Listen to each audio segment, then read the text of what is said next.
J'ai travaillé en tant que commercial export, responsable de zone export, dans des sociétés d'objets promotionnels, textiles et prêt-à-porter.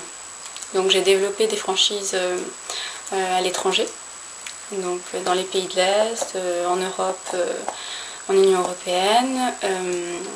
Donc je connais bien les circuits de distribution à l'international.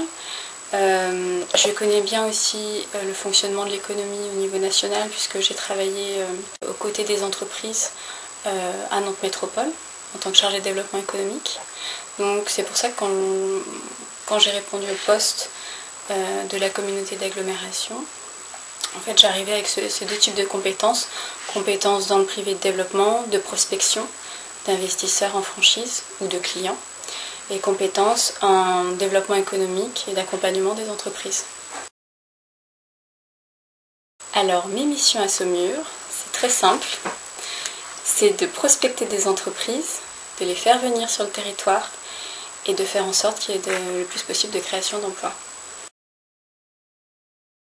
On a commencé à faire un tour des zones d'activité, donc j'étais assez surprise de voir autant de zones d'activité pour cette communauté d'agglomération. Et puis il y a de beaux outils, les ateliers relais, les usines relais, il y a de quoi faire pour accompagner les entreprises. Oui. Je pense que il y a dans la sensibilité féminine et la manière qu'elles ont d'aborder les problèmes quelque chose qui dépasse la rationalité et qui permet souvent de déboucher sur des réflexions et des décisions qui sont plus adaptées à la réalité de la situation. Finalement, c'est vrai, je préfère vivre dans un univers féminin que dans un univers masculin. La femme est bien l'avenir de l'homme. De toute façon, tout ce qu'a dit Jean Ferrat se confirme aujourd'hui plus que jamais. Un profil éclectique. Ce qui a séduit le jury, et moi en particulier, c'est le fait que Sarah Boer a multiplié à la fois les formations et les expériences. Changeant de lieu, changeant de fonction, passant du privé au public. Et je crois que ce dont on a besoin au sein de la communauté d'agglomération, c'est ce genre de personnalité ouverte sur le monde et capable de s'adapter à n'importe quelle situation.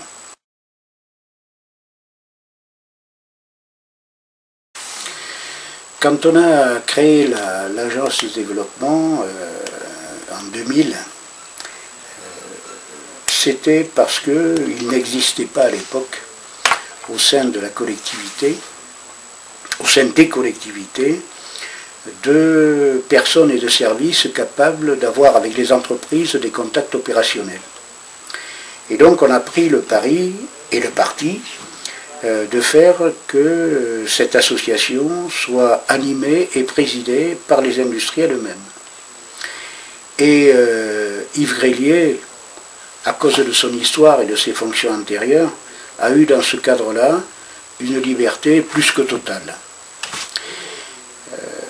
Les choses, depuis, ont un peu changé, dans la mesure où la collectivité s'est dotée d'un service développement économique relativement important, et où surtout, on a travaillé depuis le début à réaliser la synthèse entre les différents acteurs économiques locaux, synthèse qui est concrétisée par notre installation ici, dans ce qui est devenu à la fois le siège de la communauté d'agglomération et l'endroit où sont rassemblés les principaux acteurs qui s'occupent d'économie, à savoir la direction du développement, l'agence de développement, l'antenne de la chambre de commerce, la maison de la création. La maison de la création et de la transmission d'entreprise, la boutique de gestion qui... Il manque plus que la maison de l'emploi.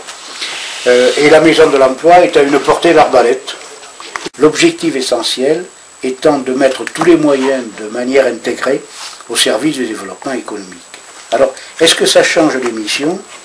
Je crois que ce ne sont pas ce n'est pas la différence de structure qui change les missions, c'est le contexte général de l'économie. on sait bien aujourd'hui qu'on n'est plus dans la période où on pouvait, en écumant les salons nationaux, éventuellement attirer des entreprises.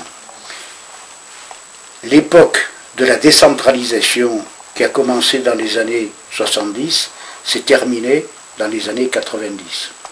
Et aujourd'hui, la priorité des priorités, c'est l'accompagnement des entreprises installées sur le terrain, la prise en compte de leurs soucis, de leurs projets, de leurs perspectives, et l'aide qu'on peut leur apporter pour s'étoffer, s'agrandir, se stabiliser. Une des premières missions aujourd'hui, c'est la préservation des emplois existants. Parce que dans le contexte général, c'est pas moi qui ai inventé ça, mais les économistes qui comptent disent qu'aujourd'hui la France se désindustrialise.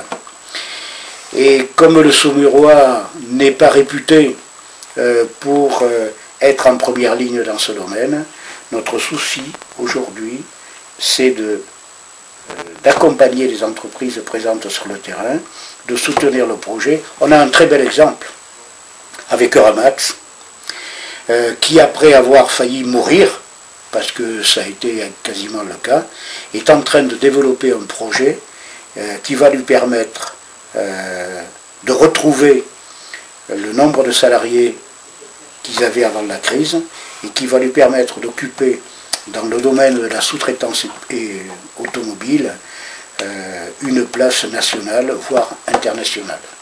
Et là, on a besoin, oui, on a besoin de ça, Annie, pour solidifier, si j'ose dire, notre tissu industriel.